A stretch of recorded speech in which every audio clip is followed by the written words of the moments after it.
They're always there. And I don't think we give each other enough praise and thanks for being there. Those of you who have your Bibles, you can follow me from Exodus 20, verse 12. We'll start there. Say amen when you have it. Amen.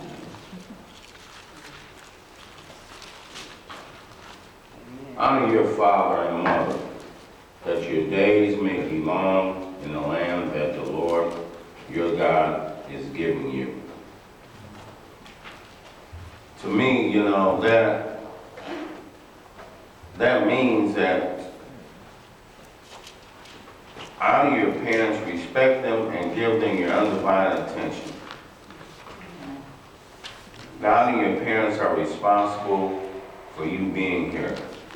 And sometimes you lose track of that, and we do things that are not becoming, and some are talking back to their parents. When I was growing up, it was yes ma'am and no ma'am.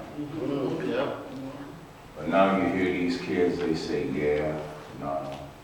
There's no respect there. They've lost it somewhere. Mm-hmm. But I think that for the most part, we need to get back, especially our children, back to the way we were raised. When we were coming up, things were a lot different. There was a lot more respect for each other.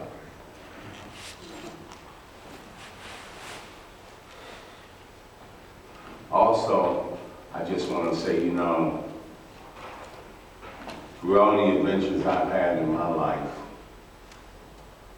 okay, a lot of it was through addiction and stuff like that. My parents, I never really had an opportunity to really enjoy my parents because I was so busy doing what I wanted to do. Okay? And now that I'm older now, and God has given me the strength and the knowledge and the know-how and to say yes and no to things, I feel a lot better. It's a lot better for me.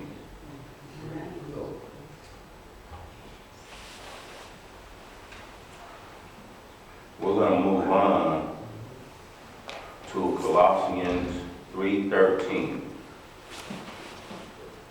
This is very interesting because, a lot of times we have complaints about each other. And as the Bible states,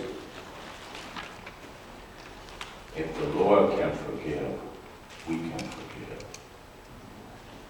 Okay, a lot of times we hold grudges against each other.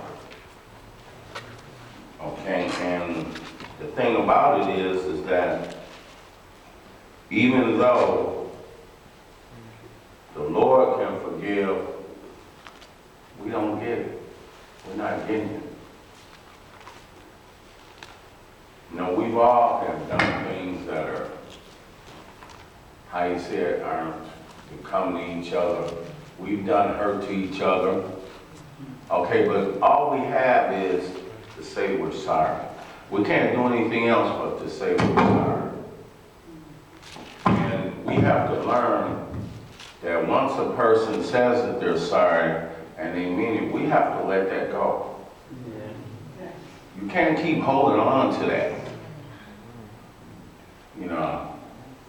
And a lot of people, they keep holding on to it. They hold a grudge all their life. And so it holds you up from moving on to things that you should be doing, that you could be doing better. I just think we need to take a good look at that. I'm as guilty as anyone else.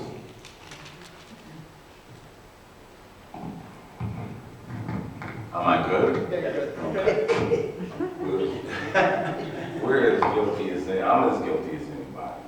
I've done things to people that I know now should have done. But I've asked God for forgiveness. Amen. Amen. I do that every single day because I'm not perfect. None of us are perfect.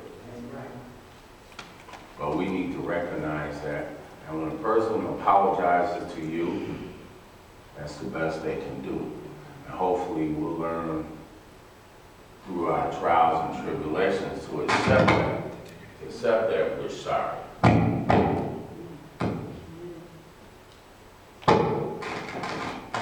On another note, I'd like to thank my son, my grandson, his wife, for attending this morning. Thank you.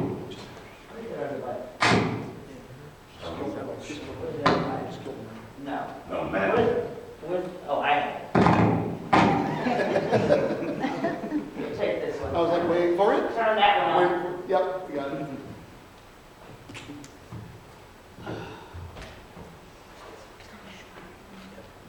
Thank you, Pastor. See, I thought Pastor set me up for failure. I told you I'd get it back, that's all right. I love my pastor, that's fine.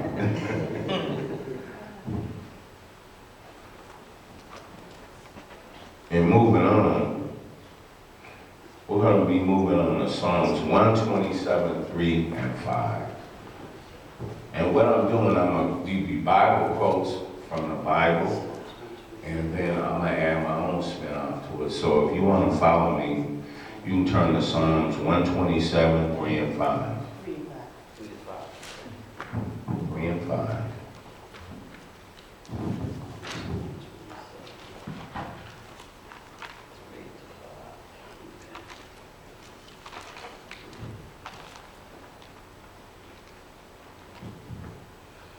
Behold, children are a heritage from the Lord, the fruit of the womb, a reward. Like arrows in the hand of a warrior are the children of one's youth. Blessed is the man who fills his quiver with them. He shall not be put to shame when he speaks with his enemies in the gate. Now, as we well know, the children that we have, they are a spinoff of us. Okay, you have to believe that the children, they take after their parents. Okay, and a lot of us, we spend a lot of time not teaching our children the right things and the wrong things to do. Okay, you can see it out in the world today. Some of the things children are doing out here are just, it's not right. It's not right. I see it every day. As you well know, I have a youth program here in the gym. I see a lot of it there. Cursing, this, that, you know. And these kids, they need to, it's very important for us to teach them and to, how you say it, hold them together, hold them close to you, because you don't want anybody else to hold them close. You don't want them to get a hold of the wrong things and the wrong type of teaching. You don't want that.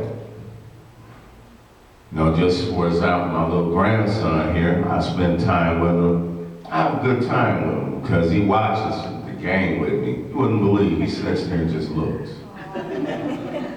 You know? And I enjoy that. I really enjoy that because, you know, I knew how I grew up. I was missing some things, you'd say. But for 1 minute, I don't want him to miss nothing. So we need to evaluate that, and we need to take care of our children. A lot of the things that are happening out here are because of the way the adults have allowed these children to be. It's not their fault, not all of it. A lot of it is our parents' fault. No, we have to take responsibility for that.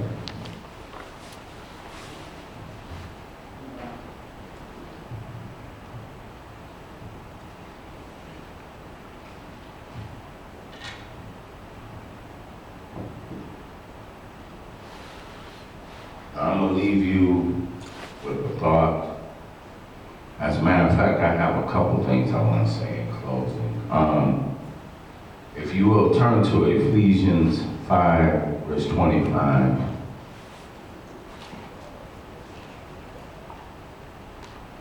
Husbands, love your wives, just as Christ loved the church and gave himself up for them.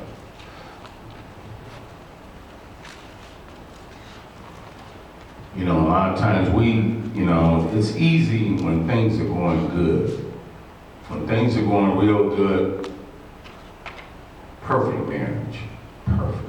Everything's okay. When you have money, when you have things like that, and I hate to say material things, but it makes a difference.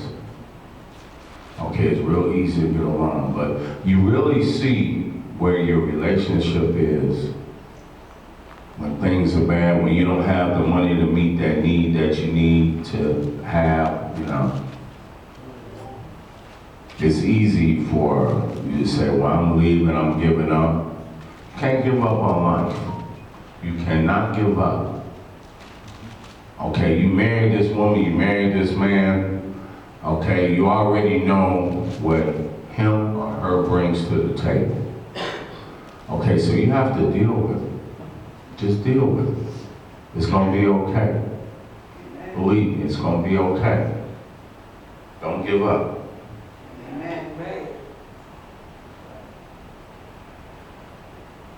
My closing prayer, very interesting that I read this. When I read it, I said, I'm going to close with this. And it comes from Luke 31. It's a prayer for peace in the family. And as you wish that others would do to you, do so to them.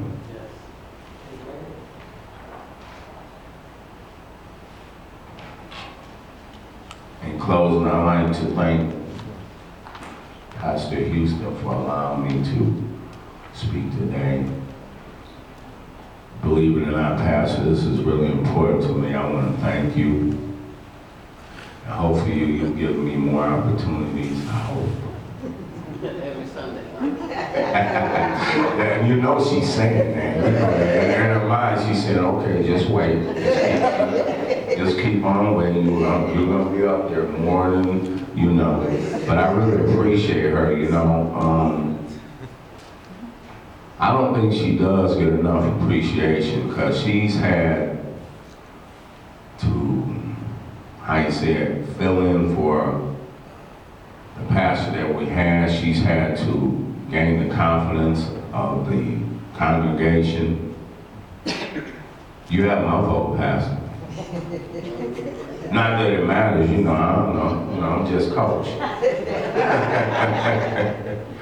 And you know what, that's interesting because the meaning of coach, if you don't know, coach is supposed to be a teacher. Amen. But we're not out there so far that we can't be taught either. Okay, and you have to be able to, before you criticize, you have to be able to take criticism. And as a coach, you're always going to run into that. You're not going to always be right. Thank you very much.